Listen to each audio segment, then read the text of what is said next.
kepala daerah ini dalam pileg kemarin ya Bang, resmi itu mengampanyekan salah satu calon gitu. Namun ketika dilaporkan ke Bawaslu, Bawaslu meminta video fullnya gitu, mulai dari MC membuka acara sampai acara itu selesai.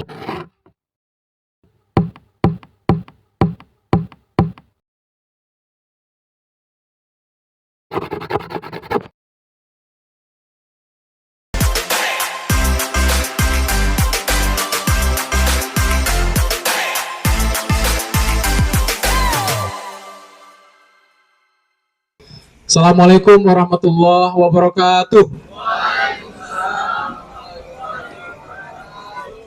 Selamat sore, salam sejahtera untuk kita semua, salam sehat.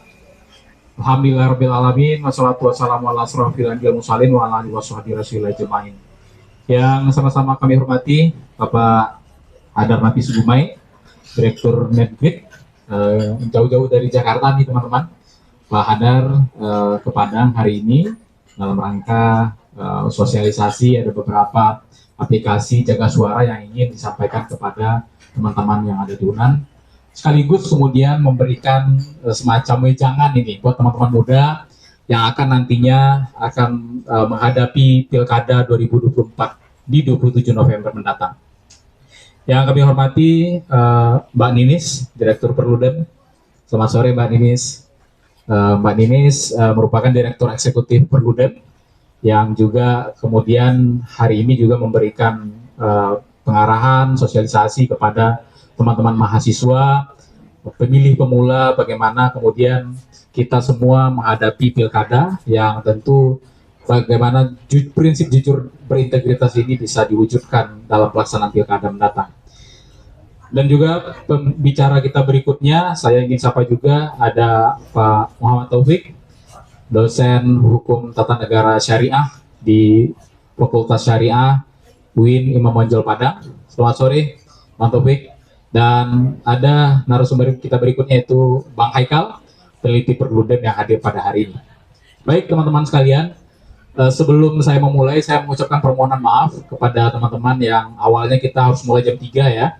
Tapi harus mundur karena memang kita di kampus UNAN tadi juga agak molor mulainya, jadi berimplikasi ke kegiatan. Tapi ini tentu saya tidak akan menyurutkan semangat kita untuk berdiskusi sampai nanti senja ya. Dan tentu ini akan lebih banyak kita mendengarkan masukan ataupun aspirasi dari teman-teman mahasiswa, pemilih pemula dalam rangka menghadapi Pilkada serentak tahun 2024. Teman-teman, kegiatan ini merupakan kegiatan pengabdian masyarakat dari program Doktor Ilmu Hukum Universitas Andalas, yang tentu ini merupakan bagian untuk mewujudkan Tridharma Perguruan Tinggi. Ya, Tridharma Perguruan Tinggi itu kan penelitian, pengajaran dan juga pengabdian kepada masyarakat. Nah, ini pengabdian kepada masyarakat yang kemudian digagas oleh program Doktor Ilmu Hukum Universitas Andalas di bawah naungan Pak Dr. Charles. Betul Pak Dr. Charles telat hari ini, yang mungkin nanti kita akan bergabung juga bersama kita teman-teman. Sosialisasi hari ini mungkin ini agak menarik karena kita mencoba untuk membahas satu topik yang kira-kira sesuai dengan relevansi dari teman-teman pemilih pemula ataupun teman-teman mahasiswa berkaitan dengan pemantauan pilkada serentak anti politik uang di Sumatera Barat. Teman-teman, ini bukan kali pertama kegiatan ini dilakukan. Kegiatan ini dilakukan juga oleh teman-teman Koalisi Masyarakat Sipil Sumatera Barat hampir di seluruh kampus di Sumatera Barat. Beberapa waktu lalu kita di UIN Batu Sangkar ya, Mas Taufik. Sebelumnya juga di UMI, lalu di UMSB, awalnya juga di UNAN, dan hari ini kita dengan teman-teman mayoritas dari teman-teman mahasiswa UIN, Mbak Ninis, UIN Imam Bonjol Padang. Nah, tentu untuk mempersingkat waktu, saya minta kesempatan ataupun beberapa nasihat penyampaian terkait dengan apa kiat-kiat kita untuk memantau pilkada serentak yang mungkin kita menginginkan agar politik uang ini bisa betul-betul terminimalisir. Walaupun meskipun ada nantinya, paling tidak dengan kehadiran teman-teman pemilih pemula itu bisa meminimalisir potensi-potensi konflik ataupun politik uang yang terjadi di Sumatera Barat, khususnya yang kita harus memilih pilkada Kota Padang ya, bagi teman-teman yang berada di Kota Padang, dan juga pemilihan gubernur dan juga wakil gubernur. saya berikan kesempatan kepada Pak Hadar mungkin terlebih dahulu untuk menyampaikan beberapa poin penting bagaimana teman-teman pemilih pemula ini bisa mengkawal pelaksanaan pilkada tahun 2024. Kepada Pak Hadar, kami persilakan. Terima kasih banyak. Assalamualaikum warahmatullahi wabarakatuh. Selamat sore semuanya. Salam jumpa. Dan tentu pertama-tama saya bersyukur dan senang bisa berada di dalam forum ini, ya. Satu forum yang bersama-sama ingin mendorong adanya pilkada yang bersih, ya, anti politik uang. Satu permasalahan yang saya kira sangat besar, ya, di dalam pemilu kita dan juga saya duga di pilkada kita. Nah, juga salam untuk teman-teman yang ada di depan. Saya senang bisa sama-sama akan berbagi catatan dan pengetahuan, ya, untuk kita lontarkan kepada teman-teman muda, para pemilih yang tadi dikatakan pemilih pemula, ya. Oke. Saya udah berulang-ulang memilih ini. Dari kepala rambutnya juga udah. Ya, sebetulnya kalau saya melihat seharusnya para pemilih pemula ini yang seharusnya paling mudah nih untuk bisa memulai atau menjalankan pemilihan dengan motif-motif yang untuk mengkoreksi permasalahan pemilihan yang ada selama ini, gitu. Mungkin kalau yang sudah lama mengikuti pemilihan menjadi terbiasa dengan apa yang sudah berlangsung, ya. Jadi kalau bagi-bagi uang itu sesuatu yang jadinya biasa saja. Kalau nggak ada uangnya, jangan-jangan malah aneh kita anggap, gitu loh, ya. Nah, orang muda yang expose terhadap pemilihan belum terlalu banyak, apalagi kalau tadi pemula, berarti ini mungkin untuk pilkada yang pertama mungkin. Ya, harapan saya mestinya ya bisa untuk melawan atau mulai dengan tekad dan perilaku untuk membuat pemilihan kita ini bersih, gitu. Karena kalau kita menganggap bahwa pemilihan dengan permainan atau penggunaan uang itu sesuatu yang biasa, maka saya kira demokrasi kita nggak akan maju-maju, ya. Akan begini saja. Yang terpilih itu adalah orang-orang yang memang punya pandangan nggak apa-apa kita beli, kita kasih uang agar warga itu mau memilih kita, gitu, agar memilih calon-calon, gitu. Nah, menurut saya di sini ini persoalan besar, ya. Jadi teman-teman harus betul-betul mengambil sikap, gitu, ya, bahwa pemilihan yang mengandalkan atau para pasangan yang menggunakan uang, ya, tanpa malu-malu lagi, dan itu saya dengar sesuatu yang sangat biasa terjadi dan ini problem besar menurut saya. Tanpa malu-malu lagi untuk ngomong, pilih kami, pilih calon kami melalui ininya, ya, tim-tim suksesnya atau apa itu, ya. Nah, itu yang harus kita lawan. Nggak ada, katakanlah semua calon pakai itu. pakai uang. Kalau menurut saya nggak usah kita pilih juga nggak apa-apa, ya. Karena saya sudah mengikuti banyak pemilihan ya. Ini diantara ini mungkin saya yang paling banyak ikutin pemilihan. Kita itu tidak pernah bisa berhasil melawan, ya, membuat pemilihan kita itu tanpa bersih, ya, tanpa uang. Nah, inilah atau momen inilah yang harus kita manfaatkan gitu. Ya, jangan kita terus, ya udah deh nggak apa-apa lah, 5 tahun sekali kok gitu loh. Ya, emang pemilihannya 5 tahun sekali, jadi kalau 5 tahun sekali terjadi ya terus menerus kan namanya gitu kan. Nah, oleh karena itu saya ingin mengingatkan, mengajak persisnya caranya itu mungkin mari kita pikirkan bersama, tapi intinya jangan kita anggap dan mari kita berikan cap mereka yang menggunakan uang, ya,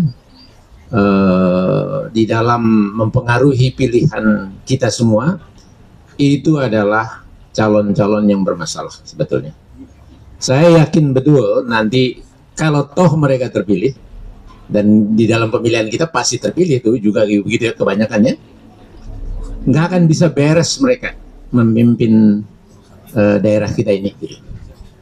Akhirnya terulang lagi saja, kita akan terperangkap, nggak bisa berbuat banyak juga karena dia sudah memimpin, ya kan? Akhirnya nanti sudah ada pemilihan berikutnya lagi, dan itu akan berulang terus gitu. Nah, pada poin yang lain, sebetulnya saya ingin mengenalkan ada namanya aplikasi, ya, Jaga Suara 2024, ya. Nanti silakan kalau yang belum pernah dengarnya, silakan di Google saja dan kemudian coba dilihat itu, ya. Nah, intinya Jaga Suara 2024 itu adalah satu sistem di mana kita rame-rame, ya, menjaga hasil penghitungan suara gitu. Ya. Tentu di sini kita harus asumsikan bahwa hasil penghitungan suara di TPS itu sudah benar dan itu harus kita jaga jangan sampai dirubah-rubah. Nah, kira-kira gitu. Tentu ada yang bertanya, loh problemnya bukan di situ Pak, problemnya justru sebelum pemungutan suara. Gimana kalau di sebelum pemungutan suara itu sudah ada permainan uang, kan sering begitu tuh. Ada istilahnya apa? Kalau dulu zaman saya serangan pajar. Nah, serangan dua katanya, dua ya. Nah. Macam-macam. Semakin kemari semakin banyak cara gitu ya. Itu udah semakin kelihatan juga bahwa mereka hanya dan akhirnya kita juga di masyarakat, karena pasarnya kan kita suara di masyarakat, ya itu bisa dikelabuin terus gitu ya. Jadi banyak cara. Nah, nanti teman-teman yang lain mungkin bisa menyampaikan ide-ide bagaimana proses sebelumnya. Tapi kita asumsikan saja bahwa hasil pemungutan suara itu ya sudah memang itu adanya begitu ya. Dan itu yang tidak bisa, yang seharusnya tidak bisa dimanipulasi lebih jauh. Nah, padahal seringkali ya kita dengar suara-suara ini pun sering dirubah-rubah dan itu juga permainan uang. Nah, gitu ya. Di pemilu yang lalu, terutama pemilihan anggota dewan ya,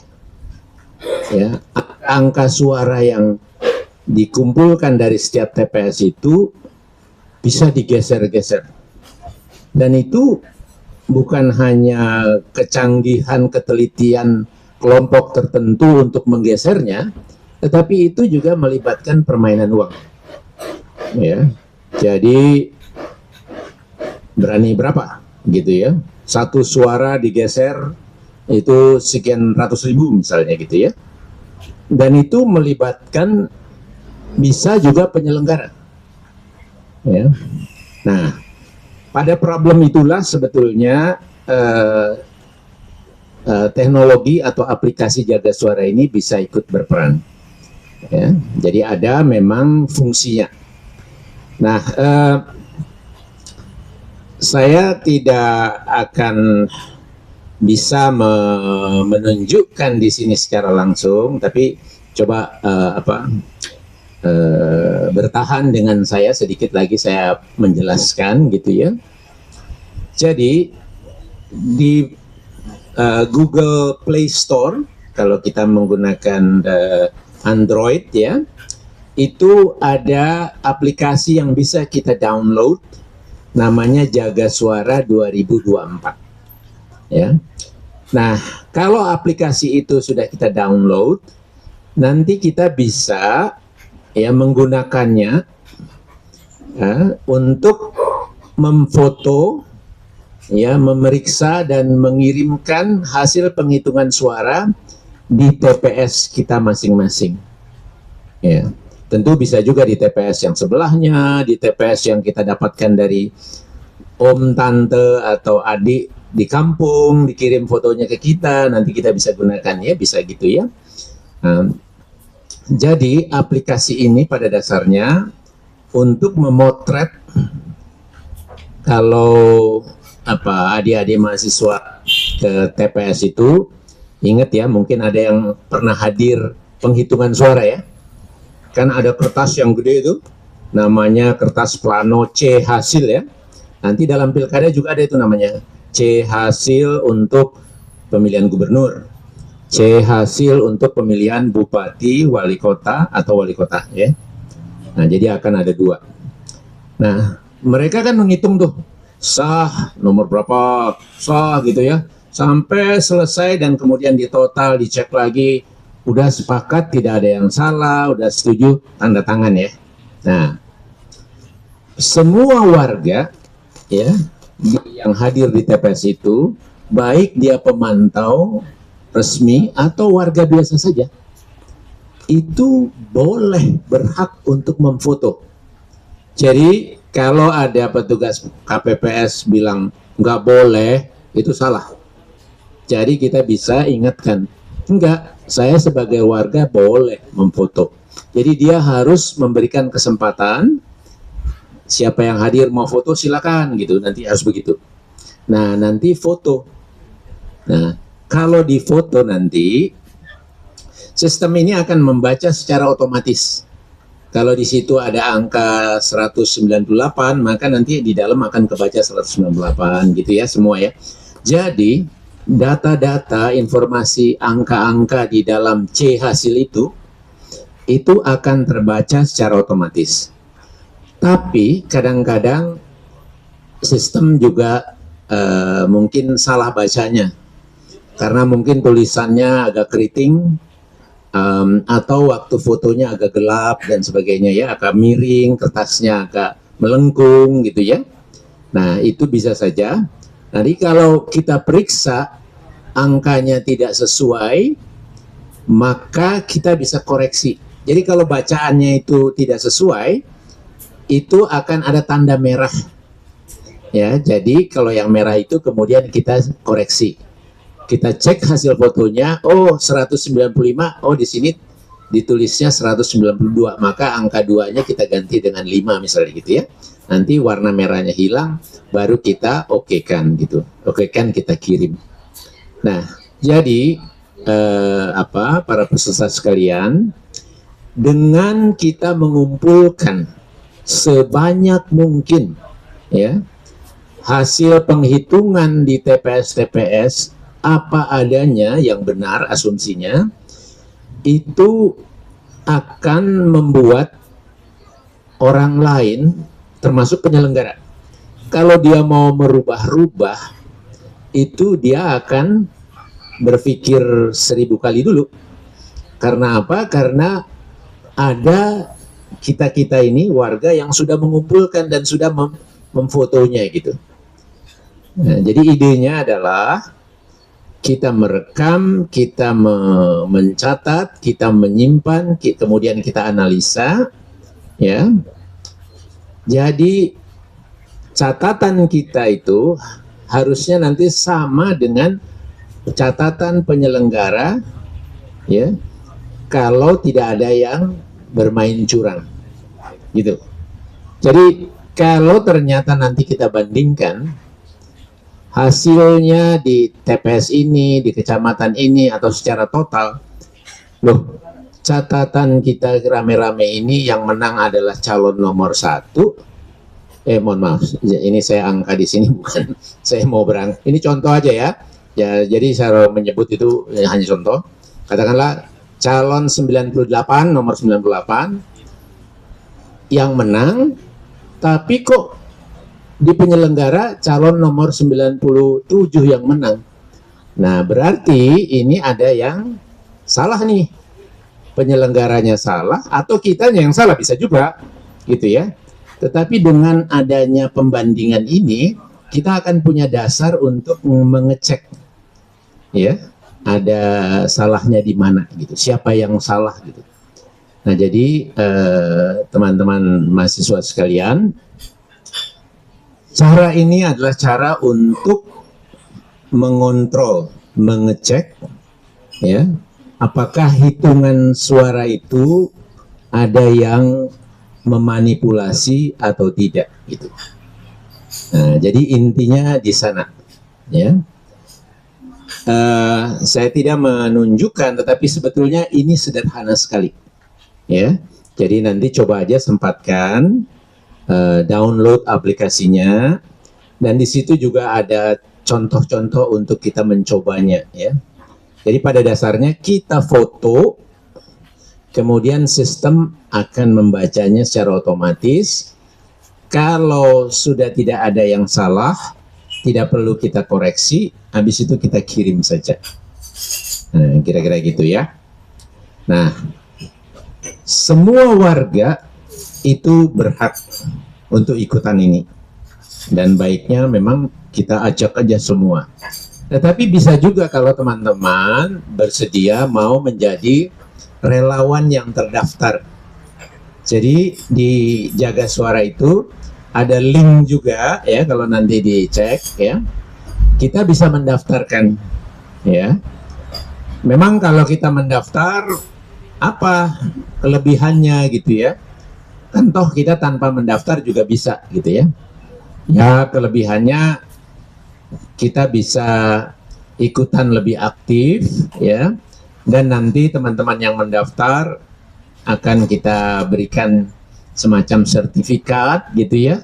Jadi teman-teman sudah pernah tercatat, punya catatan di masa hidup saya pernah ikut memantau di pilkada tahun sekian, di pemilu tahun sekian, misalnya begitu ya. Jadi ada rekodnya. Tapi juga kalau memang punya waktu luang, kami bisa juga mengajak menjadi verifikator. Nah, jadi teman-teman sekalian, terkadang data itu ya dia tidak sempurna terbaca. Dan data yang masih belum pasti terbacanya itu perlu dicek. Ya, jadi disitulah verifikator diperlukan. Jadi tidak otomatis setelah dibaca kemudian terus dipublikasikan. Jadi kalau ada yang memang kelihatannya masih belum jelas, ya, nggak terbaca, dikoreksi nggak bisa, maka verifikator yang akan membantu mengeceknya, manusia juga gitu ya. Nah, disitulah kalau ada relawan teman-teman mau bergabung, nanti bisa ikut membantu sebagai verifikator gitu ya. Nah, saya kira itu saja ide yang kami tawarkan, dan sekali lagi ini adalah kegiatan yang tidak terlalu sulit, tapi kami meyakini ini akan punya dampak yang besar karena bisa memastikan permainan atau manipulasi suara yang seringkali itu menggunakan uang ya di dalam proses merubah-rubah data dan untuk memenangkan pihak yang sebetulnya tidak berhak gitu ya. Nah, jadi bisa membantu menciptakan pilkada kita itu pilkada yang bersih gitu ya. Saya kira itu saja. Untuk lebih jelasnya nanti mungkin kalau ada kesempatan kita tanya jawab, atau silakan dikunjungi saja media sosial dari Jaga Suara 2024. Terima kasih, mudah-mudahan bermanfaat. Wassalamualaikum warahmatullahi wabarakatuh. Waalaikumsalam warahmatullahi wabarakatuh. Kita berikan aplaus kepada Pak Hadar. Terima kasih Pak Hadar Nafis Gumai yang telah menyampaikan kepada kita semua apa saja sebenarnya dinamika yang terjadi di pemilu ya terutama, dan kira-kira apa langkah kita sebagai anak muda untuk mengkawal itu. Salah satu tadi yang disampaikan oleh Pak Hadar adalah kita punya aplikasi yang mungkin bisa digunakan oleh pemilih muda, karena 60% ya peserta pemilu yang tahun 2024 kemarin itu didominasi oleh anak muda. Nah, tentu pilkada tidak akan jauh berbeda. Maka dari itu, kita bisa kemudian mengkawal itu lewat gadget kita, dan kalau memang ada temuan-temuan kita bisa mengupload dan juga melaporkan ke pihak yang berwajib.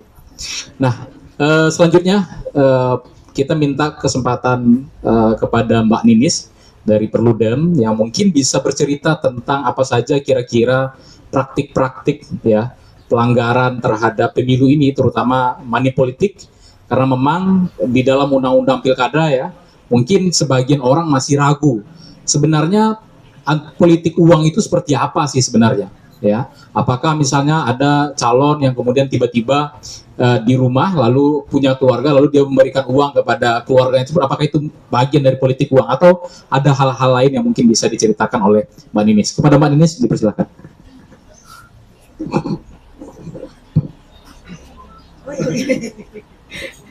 Assalamualaikum warahmatullahi wabarakatuh. Selamat sore teman-teman semuanya. Mudah-mudahan kabarnya sehat ya. Ini saya mohon maaf yang di belakang, saya ngebelakangin ya. Posisi kursinya begini, jadi mohon maaf saya ngebelakangin. Ya kalau ngomong soal bicara soal politik uang, memang ini persoalan yang kompleks ya. Politik uang itu selalu jadi masalah setiap kali penyelenggaraan pemilu ataupun pilkada. Jadi kalau di di laporan Bawaslu atau bahkan misalnya di sengketa hasil, pasti selalu ada tuh persoalan politik uang. Nah, saya mau mencoba menarik ke yang lebih umum ya. Biasanya kan istilah politik uang atau vote buying ya, itu kan diasosiasikannya adalah memberikan uang atau materi ya kepada pemilih ya oleh kandidat atau timnya. Nah, tapi sebetulnya bicara politik uang itu luas, tidak hanya sempit ngasih uang atau ngasih material kepada pemilih, tapi juga di tahapan-tahapan sebelum itu juga bisa jadi sudah terjadi politik uang. Nah, selama ini kita selalu mengatakan, pemilu di Indonesia tuh mahal sekali. Biayanya besar yang harus dikeluarkan oleh calon gitu ya, oleh kandidat. Nah, pertanyaannya adalah kan kemudian mahalnya nih kenapa? Apakah dari anggaran penyelenggara pemilunya yang besar, atau jangan-jangan dari tahapan pencalonannya sendiri juga calon itu sudah dikenai uang mahar? Teman-teman kenal ya istilah uang mahar ya, uang untuk beli tiket pencalonan. Jadi kalau di pileg misalnya, mau ditempatkan di dapil mana? Dapil-dapil yang strategis itu udah harus bayar uang tertentu gitu misalnya. Atau mau ditempatkan di nomor urut yang strategis. Jadi walaupun kita proporsional terbuka, tapi ternyata nomor urut itu masih jadi jadi penentu keterpilihan gitu, karena mayoritas mungkin 60% yang terpilih, caleg yang terpilih itu ada di nomor urut kecil gitu ya, nomor 1, nomor 2. Artinya walaupun kita bisa langsung milih yang nomor 10, nomor 9, tapi posisi itu juga menentukan keterpilihan. Nah, kalau di pilkada, uang mahar itu kan juga jamak terjadi ya. Karena kan di pilkada itu bisa lewat 2 jalur perseorangan atau dari partai politik. Kalau dari jalur perseorangan kan harus mengumpulkan dukungan ya, KTP gitu ya, tergantung jumlah penduduknya. Kalau dari jalur partai politik, awalnya harus punya 20% kursi atau 25% suara. Tapi kemudian sama Mahkamah Konstitusi syaratnya diubah ya. Jadi tergantung dari jumlah DPT-nya berapa. Jadi dilihatnya dari perolehan suaranya partai politik. Nah, tidak jarang adanya syarat ini kemudian menyebabkan partai itu harus berkoalisi. Nah, kalau berkoalisi kan artinya nggak cukup persetujuan satu partai aja, harus bergabung dengan partai politik yang lainnya. Nah, awalnya kemarin ketika ada putusan Mahkamah Konstitusi nomor 60, kita berpikir, oh partai politik bisa maju sendiri nih, nggak harus koalisi. Tapi ternyata koalisi besar itu masih terjadi. Cerita-cerita teman-teman yang mau nyalon di pilkada, ya memang harus membayar dukungan itu ya untuk satu kursi di DPRD-nya gitu ya. Nah, artinya kan mahalnya nih udah dari tahapan awal. Dan tentu kalau udah keluar uang banyak di awal, pasti mau menang dong. Kan nggak mungkin ya udah bayar 1 miliar bahkan lebih ya. 1 miliar mungkin kecil, 1 miliar untuk beli dukungan, ya pasti kan ingin menang. Nah, akhirnya kan merembet ke tahapan yang lainnya. Mau menang melakukan segala cara, ya vote buying ke pemilih gitu. Atau kalau misalnya dia punya akses ke apa istilahnya ya, ke state resources ya, ke sumber daya negara, itu yang kemudian digunakan. Jadi bicara politik uang nggak sempit hanya sekedar memberikan uang kepada pemilih, tapi kalau kita tarik lebih jauh ya bisa ke sana, mulai dari pencalonan, penggunaan state resources, itu juga masuk dalam bagian dari politik uang. Ada istilah namanya pork barrel gitu misalnya. Itu bagian dari politik uang juga gitu ya, yang terjadi dalam pemilu dan pilkada kita. Nah, berikutnya adalah di sisi lain ya, dana kampanye ya, laporan dana kampanye juga nggak rinci. Jadi peserta pilkada itu kan memang harus melaporkan dana kampanyenya ke KPU, tapi laporan dana kampanye itu kalau kita lihat ya, melihat dari pemilu ke pemilu, dia nggak detail gitu loh. Jadi misalnya dia menulis jasa 100 juta, nggak dijelasin tuh jasanya apa, 100 juta apakah membayar konsultan media sosial, konsultan politik, atau membayar artis untuk datang di kampanyenya, nggak tahu 100 juta atau apa. Jadi nggak detail gitu. Termasuk juga barang itu nggak detail, uang misalnya dari siapa itu nggak detail gitu ya. Padahal kenapa ini penting? Karena kita juga bisa tahu nanti arah kebijakan si calon ini apa. Misalnya ada kandidat yang dia dapat sumbangan dana kampanye besar gitu ya, 1 miliar misalnya dari sebuah perusahaan, misalnya perusahaan tambang gitu ya kalau di daerah tambang. Nah, kalau kita bisa telusuri sampai uangnya ini dari mana sih? Nanti ketika dia terpilih, kita bisa lihat, kalau kebijakannya ternyata pro perusahaan tambang, kita ya emang dia dibayarin gitu kemarin waktu kampanye. Nah, tapi selama ini kan kita nggak pernah tahu sumbangan-sumbangan itu dari siapa gitu ya. Istilahnya bohir-bohirnya itu siapa, yang kemudian ketika dia itu bisa berdampak dengan kebijakan-kebijakan yang mereka ambil nanti. Jadi itu laporan dana kampanye nggak transparan, sehingga kita nggak pernah bisa menelusuri nih aliran dana yang cash ataupun yang non tunai gitu. Itu sulit sekali untuk bisa ditelusuri. Memang dilakukan audit oleh kantor akuntan publik terhadap laporan dana kampanye, tapi auditnya audit kepatuhan aja, bukan audit yang investigatif gitu. Kan cara sederhana misalnya kalau kita mau investigasi, dilihat aja misalnya dari baliho deh. Pasang baliho di Kota Padang berapa tuh Mas Beni biayanya misalnya. Itu tercermin nggak di laporan dana kampanyenya gitu. Jangan-jangan kalau misalnya dia cuma nulis pengeluaran 50 juta, kayaknya nggak mungkin dia masang satu baliho aja, mungkin lebih dari 50 juta. Nah, kemudian juga nggak ada sanksi yang memberikan efek jera gitu ya. Biasanya sanksinya sanksi ke ke pelaku lapangannya aja gitu ya, bukan ke aktor intelektualnya. Atau kalau dilaporkan ke Bawaslunya bilang, ini nggak memenuhi unsur. Di pemilu kemarin ya, pemilu Februari kemarin, itu ada laporan ke Bawaslu di Jawa Barat. Jadi ada videonya ada orang membagi-bagikan amplop gitu, terus dilaporin ke Bawaslunya. Nah, Bawaslunya kemudian menolak laporan itu, Mas Beni, dengan alasan Bawaslu mengatakan, kalau yang namanya kampanye itu, politik uang itu harus memenuhi unsur. Dia harus nyebutin visi, misi, ajakan gitu ya. Ya apa sih intensinya orang bagi-bagiin amplop pas mau pemilu, kan kayaknya kalau sedekah enggak ya gitu ya. Jadi intensinya kan pasti ingin membeli suaranya pemilih, tapi ya biasanya mentoknya di situ. Jadi sulit sekali untuk menjerat pelaku lapangannya. Nah, terakhir dari saya, jadi ada putusan Mahkamah Konstitusi sebetulnya ini terkait dengan uji materi pilihan variabel sistem pemilu.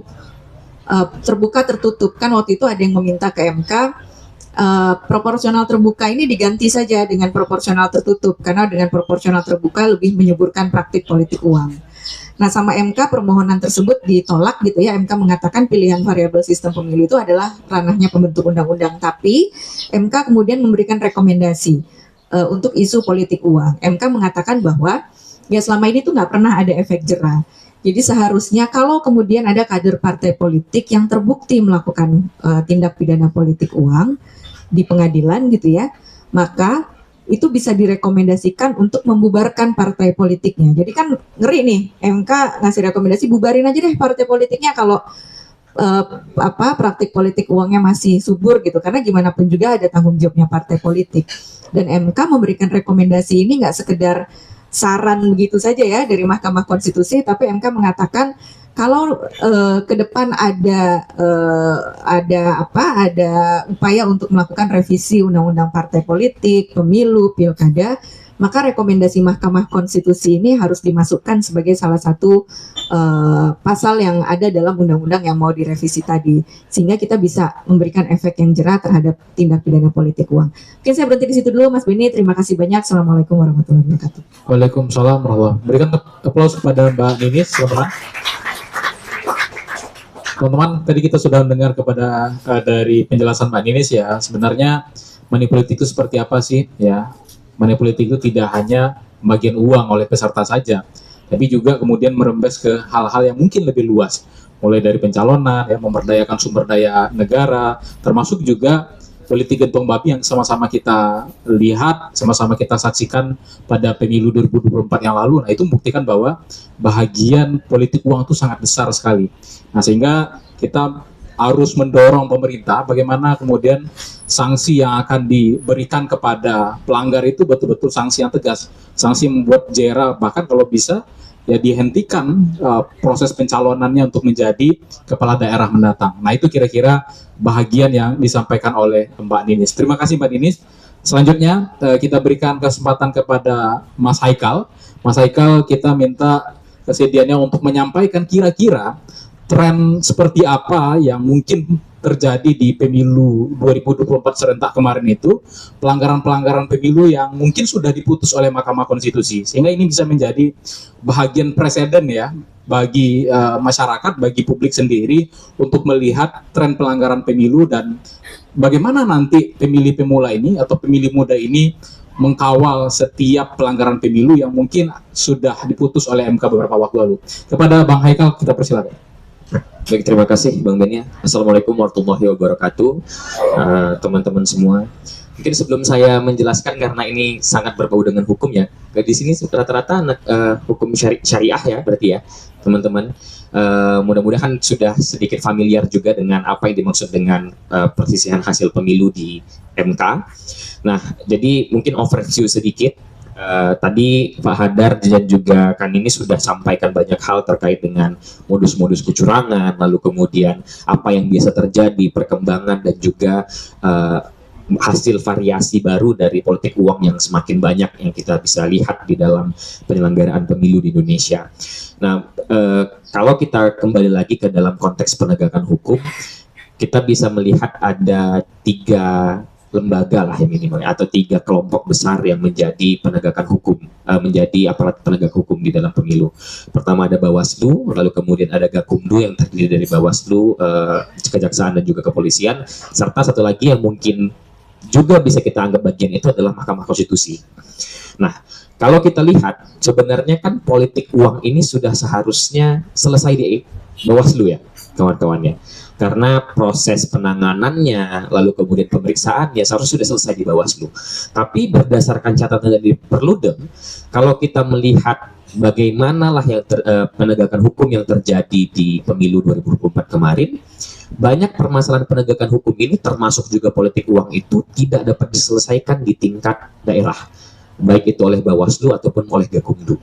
Itu juga yang kemudian berdasarkan pemantauan kami menjadi bermuara di Mahkamah Konstitusi. Kalau kita lihat konteks pilkada, pasti kita paham ya bahwa yang paling dekat itu konteksnya dengan pilpres, karena yang dipilih sama-sama pejabat eksekutif, kira-kira kan seperti itu. Dan kalau kita lihat berdasarkan di pemilu kemarin, ada banyak sekali permasalahan, terutama permasalahan politik uang itu yang bermuara ke MK, karena gagalnya penegakan hukum di tingkat pertama, misalnya entah itu di Bawaslu ataupun di Gakumdu. Nah, dari pemantauan yang dilakukan oleh Perludem, dari 6 dalil ya, 6 kelompok dalil yang kemudian diajukan pemohon di PHPU Pilpres kemarin, 2 diantaranya itu sangat berkaitan dengan politik uang. Walaupun tidak secara eksplisit dikategorikan atau didalilkan sebagai bentuk politik uang, tetapi modus ini yang kemudian banyak terjadi di dalam kampanye pemilu Pilpres 2024 kemarin. Pertama adalah politisasi bansos, atau tadi yang kalau Kaninis menggunakan istilah pork barrel ya, atau politik gentong babi. Secara singkat bisa dipahami sebagai sebuah tindakan menggunakan atau mempolitisasi sumber daya negara, baik itu berupa kebijakan ataupun penyaluran kebijakan untuk kemenangan calon-calon tertentu. Nah, hal ini sangat mungkin terjadi kawan-kawan, sangat mungkin terduplikasi lagi di Pilkada 2024 nanti. Apalagi kalau kita bisa melihat calon-calon yang kemudian didukung atau memiliki ciri-ciri yang mirip lah kira-kira ya. Saya nggak sebut mana ya teman-teman ya, tapi memiliki ciri-ciri yang mirip gitu dengan yang terjadi di Pilpres kemarin. Nah, politisasi bansos ini akan semakin berpotensi terjadi terhadap 2 hal. Pertama, ketika yang mencalonkan itu adalah petahana, atau yang kedua yang mencalonkan itu didukung oleh petahana. Nah, jadi kalau di konteks Sumbar, mungkin dalam konteks Pilgub bisa coba memahami ya 2 konteks yang tadi ya, antara yang didukung oleh petahana ataupun yang merupakan petahana gitu, atau didukung oleh pejabat yang lebih tinggi di atasnya. Nah, simpulkan sendiri ya, saya nggak menyimpulkan apa-apa. Oke, jadi kalau kita melihat di dalam konteks PHPU itu, politisasi bansos ini sebenarnya menjadi model politik uang yang paling paling anyar, paling baru gitu ya. Kenapa? Karena satu, lebih mudah untuk dilakukan dengan sumber daya yang lebih besar, dan kedua, rasanya agak sulit untuk dikategorisasi sebagai politik uang dengan banyak dalih yang bisa dilakukan. Seperti tadi yang disampaikan Kang Inis tadi, ada modus misalnya bagi-bagi amplop, tapi karena tidak ada penyebutan visi misi, tidak ada penunjukan nomor urut tertentu ataupun calon tertentu, sehingga tidak dianggap sebagai sebuah politik uang. Begitu juga dengan konteks politisasi bansos. Politisasi bansos ini juga didalihkan sebagai bentuk dari bantuan yang diberikan kepada masyarakat. Ini bagian dari untuk memberikan kebutuhan masyarakat dan sebagainya. Sehingga apa? Sehingga seringkali ketika kita sebagai misalnya masyarakat ingin memantau atau kemudian bahkan melaporkan kepada Bawaslu, respon dari Bawaslu atau aparat penegak hukum lainnya mengatakan bahwa ini memang sudah dianggarkan terlebih dahulu. Ini memang sudah direncanakan dari awal gitu. Sehingga model-model seperti ini itu menjadi sangat sulit untuk dibedah atau dilaporkan ya, minimal berdasarkan pengalaman yang didapati oleh teman-teman Perludem dan juga CSO lainnya, baik itu di Jakarta maupun di daerah lainnya, sangat sulit rasanya untuk melaporkan politisasi bansos ini. Lalu yang kedua, dalil yang kedua adalah terkait dengan netralitas aparat. Nah, netralitas aparat ini semakin memperburuk keadaan. Kenapa? Karena aparat yang dimaksud juga termasuk aparat penegak hukumnya, gitu. Ada potensi bahwa aparat penegak hukum dipolitisasi dan dimobilisasi untuk mendukung pasangan calon tertentu. Dan itu juga didalilkan di PHPU Mahkamah Konstitusi pada saat itu. Kalau kita melihat dalam konteks ini, politisasi ataupun mobilisasi aparat ini biasanya dilakukan pertama untuk termasuk juga membagi-bagi bantuan sosial tersebut, atau kemudian untuk mengajak masyarakat baik secara terbuka atau tidak terbuka, atau bahkan dengan intimidasi untuk memilih pasangan calon tertentu, atau mengajak keluarga aparat ASN gitu misalnya untuk kemudian memilih pasangan calon tertentu. Nah, ini memang mungkin dilihat tidak bagian dari politik uang karena di mana uangnya kan gitu. Tapi sebenarnya teman-teman, bentuk-bentuk mobilisasi dan juga politisasi kebijakan aparatur negara itu bagian dari politik uang. Kenapa? Karena dia menyalahgunakan sumber daya negara. Kenapa dia bisa dikatakan politik uang? Karena yang menggaji aparatur sipil negara itu adalah pajak, adalah uang masyarakat. Sehingga ketika jasa mereka dipolitisasi, dimobilisasi, itu bagian juga menjadi dari politik uang dalam kerangka besar, yaitu penyalahgunaan sumber daya negara. Yang kemudian tadi juga sudah disampaikan atau disinggung oleh dua pemateri sebelumnya. Lalu yang ketiga adalah terkait dengan netralitas PJ kepala daerah. Nah, mungkin ini konteksnya sedikit berbeda karena agak lebih sulit rasanya ya untuk kemudian memobilisasi PJ kepala daerah sebagaimana yang terjadi atau diduga terjadi di Pilpres kemarin. Sehingga sedikit kurang relevan memang sebenarnya, tapi masih berpotensi akan terjadi. Lalu kalau kita melihat bagaimana dengan pemilihan pemilu legislatifnya, apakah ada pola-pola yang sama? Masih ada. Walaupun ini mungkin politik uang yang terjadi jauh lebih konvensional. Di dalam beberapa dalil yang disampaikan oleh pemohon di dalam PHPU Pileg itu masih ada yang kemudian menyatakan atau mendalilkan pada daerah-daerah tertentu itu dilakukan pembagian serangan fajar misalnya. Baik itu dalam bentuk konvensional menggunakan amplop dan uang, ada juga yang menggunakan modus-modus lainnya, misalnya seperti transfer uang elektronik, entah itu GoPay, entah itu misalnya OVO atau sebagainya. Lalu kemudian ada juga yang menggunakan bantuan misalnya seperti beras dan sebagainya. Dan mungkin saya ingin singgung juga sedikit terkait dengan politik uang ini, ada dalam konteks pengaturannya ya Kak Indonesia, Pak Hadar ya, bahwa kalau kita melihat sekarang itu memang diperkenankan untuk memberikan bentuk barang yang tidak, kalau saya tidak salah, tidak lebih dari 100.000 rupiah. Cindera mata itu boleh berbentuk beras, boleh minyak goreng, boleh, selama dianggap tidak lebih dari 100.000 dia diperbolehkan. Nah, permasalahannya kan adalah kita bisa melogikakan ya, bantuannya itu lebih dari 100.000 atau enggak. Kalau misalnya barangnya terlalu banyak, lalu kemudian kita menganggap itu tidak dari 100.000, lebih dari 100.000, dan itu yang menjadi permasalahan ketika pengakuan dari tim kampanye misalnya atau kemudian tim sukses lainnya itu menganggap bahwa barangnya tidak lebih dari 100.000 atau yang dilaporkan tidak lebih dari 100.000, sehingga itu juga menjadi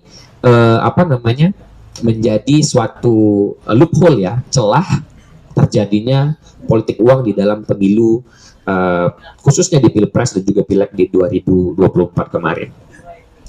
Lalu kalau kita melihat lagi di dalam konteks pilkada ini, ada faktor apa yang selainnya yang kemudian ikut mempengaruhi?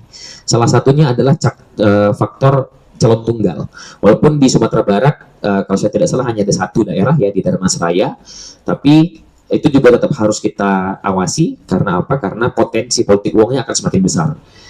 Mungkin jumlah uangnya tidak begitu besar, tidak sebesar daerah yang lain, tetapi untuk penyalurannya potensinya akan jadi lebih besar. Karena apa? Karena ada pemain tunggal di situ, hanya sendiri ya, sehingga menyebabkan distribusinya akan jauh lebih mudah dan lebih tertutup karena tidak ada yang mengawasi selain masyarakat. Lalu, saya ingin ini sebagai satu bentuk karena temanya adalah pemantauan pilkada serentak anti politik uang. Rasanya sangat penting untuk kita mengetahui aktor-aktor yang kemudian perlu kita awasi. Yang pertama, aktor utama atau aktor yang berada di ring satu itu tentu adalah misalnya calon itu sendiri atau kemudian tim suksesnya atau yang ada di dalam kelompok tersebut. Nah, itu wajib kita waspadai karena atau patut kita pantau jauh lebih banyak karena mereka lah yang kemudian berpotensi untuk menyalurkan politik uang kepada masyarakat. Lalu yang kedua adalah aparat negara.